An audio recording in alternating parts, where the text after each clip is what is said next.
Hello and welcome back to another episode of the CQ the Watch Guy podcast with me, CQ the Watch Guy. I hope you're having an amazing day today. I know I am. It's Saturday. We're back outside. The sun is shining. It's not over 90 degrees. It's like, I don't know, 81, 82, and the wind is blowing. So I'm enjoying it. Hope you guys are having a great weekend or week, wherever you are, whenever you hear this. Hope all is going well. So let's just dive into it. So today I was thinking about what we should talk about. And during the last week or two, I've been helping a lot of clients and friends get into some vintage pieces. And most recently, I sold a really good complete set from the year 2000 Zenith Daytona. I mean, fully complete. I might put a picture of everything this thing had. I'd say it's 99.5% complete just because it didn't have the original invoice, but you can't have everything. But when you look at that watch, we're in a lot of different words right now, right? Now, is that a neo vintage watch? Is it a vintage? What is neo? What's all this? So I want to talk a little bit about that. So neo vintage basically is from 1980 to, let's say, the year 2000. I'd say late 90s or so, and that's where it's vintage, but it still has a lot of contemporary feels to it, a lot of great designs, and just explosion of creativity in my mind happened during that period as well. So I think, neo vintage and what I'm going to talk to today about, the not so vintage, which to me would be 2000s to 2010, or even 95 to 2010, that 15-year span, where it's like it's kind of vintage, but a lot of pieces might still be made today in some variations, or you might even find some like new old stock pieces with very dated cards that might be like 2010, 2012 or stuff, but it's still like an older reference. And I just think it's a really good time to look back at some of these pieces that were made, let's call it 2010 and prior, and you just see some very interesting pieces that you can get really good values on and just unique finds, because right now people aren't looking, right? Everybody's looking for the brand new, the 2023, 2022 releases, what's coming next, and they're jumping on new stuff. But there's so many great pieces that aren't, what I call true vintage would be something from the 70s or 60s, where you have to worry, too much about the service history and, kind of get parts for it and things like that. For the most part, when you're looking at neo vintage or, modern vintage watches, maybe that's the word, modern vintage, you heard it here first. You don't have to worry about that. You can get these watches serviced for the most part. If the brands are still, around, most of them will service it. You could get parts, or somebody who specializes in them. So, the headache of buying, let's say, like right now I'm looking at vintage pocket watch conversion pieces, right? And a lot of those are from like the 40s and 50s or so. So, when I pick up a watch like that, it's like, hey, whoever I buy it from is going to be the person I need to service in it. I'm kind of handcuffed to that person. And if they decide to go out of business, or for whatever reason I can't, easily work with them, I'm in a whole different place, right? Of like when that watch, slows down too much. How do I even get that service? Where I go, I'm gonna get beat up. I don't even know what a vintage service costs. But I know what a Rolex service should cost. I know generally what a Patek service should cost, what a Omega service should cost. And you won't really see big aberrations unless like, or variations to that, unless something really you know uh, d- different or unique, or a weird situation happened with the watch where the dial needs to be replaced or the whole case needs to be replaced, but things that could happen to modern watches anyways. So I think it's a really good time to look at these watches, look at the neo vintage, look at the not so vintage and modern vintage. I'll figure out the word and come back to you. But look at pieces, before 2015, before 2010. And I think you can find a lot of great value pieces that you can pull the trigger on. Don't have to break the bank comparative to a modern piece, and you can have lots and lots of fun with. So don't be afraid to dig around a little bit and look at some pieces, that you haven't seen for a while. It's also auction season, and what I love about auctions is you got a lot of those pieces, right?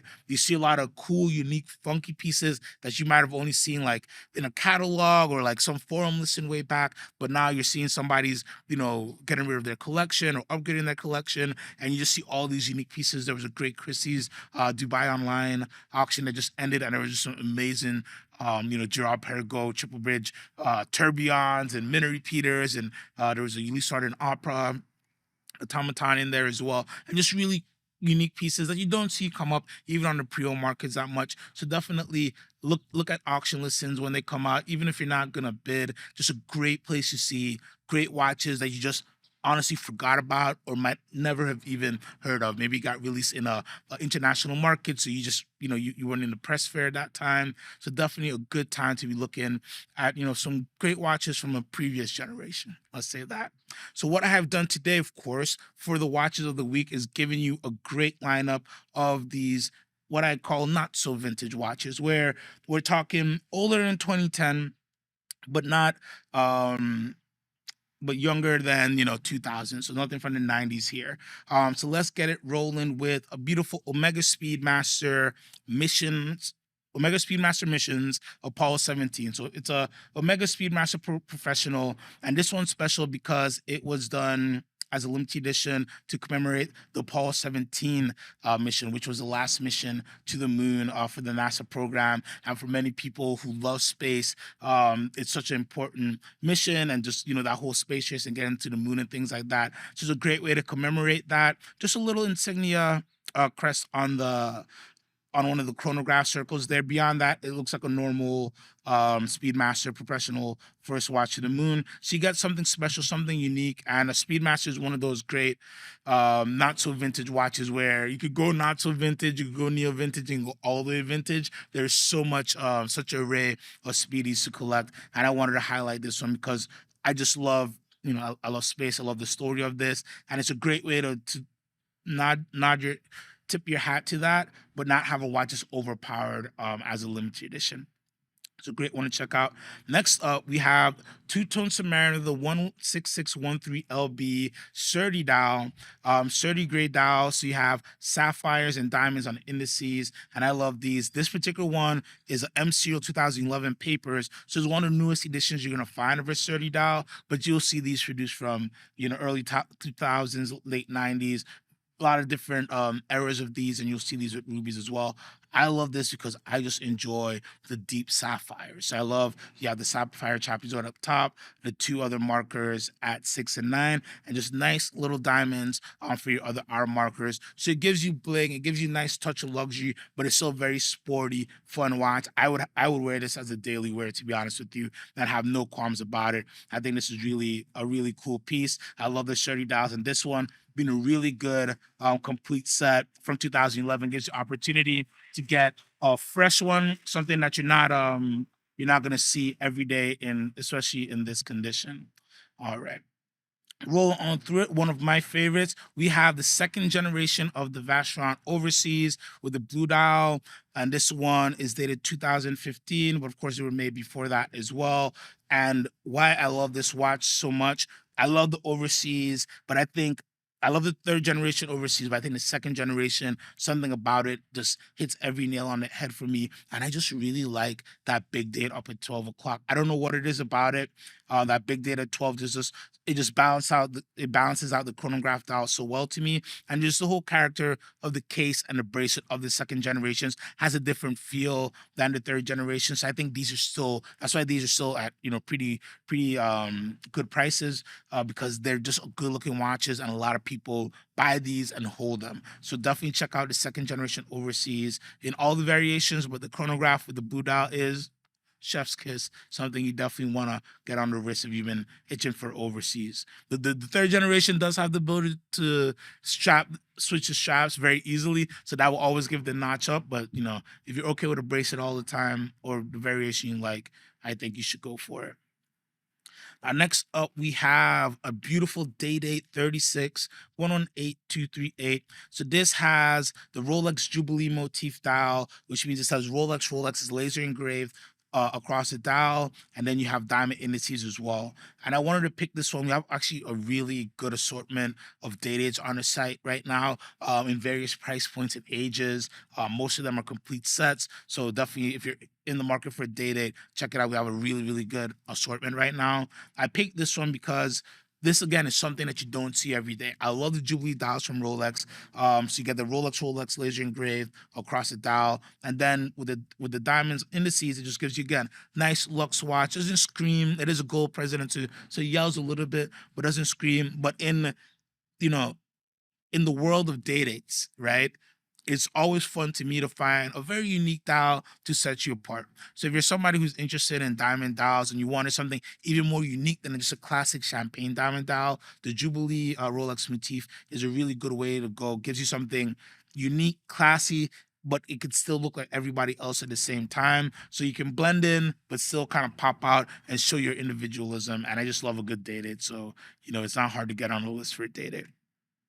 All right, next, this is a little bit of an unusual suspect with one of my all-time favorite Audemars Piguet pieces. This is the Audemars Piguet Millenary 4101, and the Millenaries are, it's a kind of forgotten collection by the brand at the moment. They don't talk about it as much. It's not on the website, I believe. But when these came out, they were really revolutionary because the whole case of the watch is shaped for this kind of oval movement.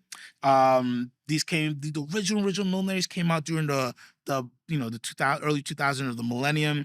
And this 4101 was to me the best version because it gives you that really skeletonized movement and dial with everything having its own level or height. So when you have this watch in person, it gives you an amazing depth. You can see the escapement just fluttering away beautifully. It looks unlike anything else that's out there. The case is unique, the movement's unique, fully automatic, just a gorgeous watch. They do them in steel as well, which you can find at great prices. I think this rose gold's at a really good price, and I think this is a piece that slowly will creep back up in the market as years go by because it was such a really unique revolutionary piece by the brand done in a modern era, right? And just everything about it is excellent. Of course, aesthetically, maybe not for everybody. If you want a traditional round watch, this is not going to be for you. But if you want something fun, something funky, get outside the box, get outside the lane, try something like a 41 or a Millenary on.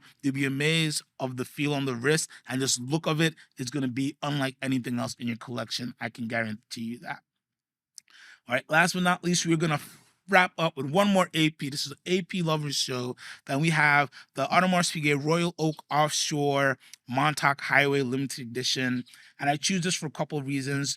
The Royal Oak Offshore 42 millimeter, the themes collection, to me, one of the best overall collections if you're looking for a nice sports diver watch. And if you really want to get that aesthetic of, mid 2000s, 2010 or so, they still have rubber pushers on the for the chronograph and the rubber crown. And this is just really, when you thought AP, when you thought Royal Oak, really thought the Royal Oak Offshore themes. If you're not thinking traditional on the bracelet, these are the watches, the Navy, the Safari. So the Montauk Highway Limited Edition was a really nice limited edition. You got this really, you could say Tiffany blue or sky blue before the Tiffany craze, around the tachymeter, on the numbers, on the hands, on the second hand, on the chronograph hands. But then you have this beautiful kind of deep chocolate, almost chocolate charcoal color on the sub dials, and then on the strap is brown with that sky blue Tiffany blue stitching as well. Really great use of colors, and that's why I love APs of this time because there's so many variations. Like I said, the Safari, which is brown and cream, the Navy, which is white and blue, the Volcano, which is ceramic and orange, and then so many other limited editions as well. Really, really good time period for AP in terms of just fun, unique, limited editions. Of course, they make a lot of good things today. But if you like that era, and if you like me, and you just kind of enjoy the look and feel of this era of 42 millimeter chronographs, I think this is a really great piece. Something unique, something fun. And you could be the life of the party with this watch. You don't have to just be up in Montauk, but it's good to take on Montauk as well. And that is it today from my show, guys. Hope you guys enjoyed. Remember, you can see these and many, many more at DavidSW.com. Any questions, comments, please email me over at cquan@DavidSW.com, or you can leave a comment on this video as well. Have a great day and buy what you love.